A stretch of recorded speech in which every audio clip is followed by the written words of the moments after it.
ஏ அம்மா மாமா, இந்த நாடகத்துல மாமியாரி என்ன கொடுமைப்படுத்தா? ஐயோ மர்ம ஒட்டவே நிக்கா. அட பாவி மாமியாரே, கூறுகட்ட மாமியாரே. இது முக்கியமான சீன். ஓடல வந்து நிக்கியா, தள்ளுங்க. சீரியல் பைத்தியத்தை வச்சு என்ன செய்ய? இடி மத்தியானம் மணி 12:30 ஆகுது. சோறு ஒண்ணு பொங்கன மாதிரி தெரியல. மாமை வீடா இது? கடுவு ஜீரகம் உள்ளி வெள்ளப்புடு ஒரு மண்ணாங்கட்டி இல்ல. நீர் அங்க இங்க சுத்திட்டு எடுத்துட்டு வாரேரு. எதையாவது வாங்கி எடுத்து தாரேரா? நீர் அங்க இங்க சுத்திட்டு ஹோட்டல்ல என்ன தேவை தின்னுட்டு வாரேரு. நான் அப்படியே வீட்ல பசியும் பட்டினியுமா கிடந்துட்டு இருக்கேன். எதுவா இருந்தாலும் முதல்ல சொல்லலாம்ல, வாங்கிட்டு வந்திருப்போம்ல. ஐயர் வேற பசிக்க. சரி இரு, இப்ப வாரேன். எட்டியா மக்கா போ, சொல்லப்படாதீங்க. நான் கொஞ்சம் சோத்த கொண்டு திருப்பம்ல வீட்ல இருந்து. ஏம்மா என் ட்ரிக்க பத்தியா? ரொம்ப நேரம் ஆயிட்டு அது இல்ல இது இல்லன்னு சொல்லிட்டு அந்த மனுஷன் எதிர்ப்பா செய்வாரு. உடனே கடலை ஓடி போய் ஆளுக்கு ஒரு பிரியாணி பார்சல் வாங்கிட்டு வந்துருவாரு. அதுவும் மட்டன் பிரியாணி பார்சலாகும். எட்டி என்னடி சொல்லுத? ஆமாம்மா, நான் இந்த ட்ரிக்க தான் ரொம்ப நாள் கடைபிடிச்சிட்டு இருக்கேன். ஆறு வந்தோன்னே அது இல்ல இது இல்லம்மே.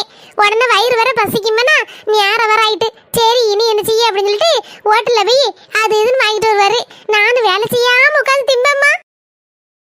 என் செல்லமே, நீ எங்கேயோ இருக்க வேண்டிய வெட்டி, இங்க இருக்க வேண்டிய ஆள் இல்ல. உனக்கு மூளையோ மூளை. இம்மா இரிமா, அப்படியே மட்டன் பிரியாணி தின்னுட்டு போலாம். மாமாய் வந்துட்டீங்களா? மட்டன் பிரியாணியா இல்லனா சிக்கன் பிரியாணியா?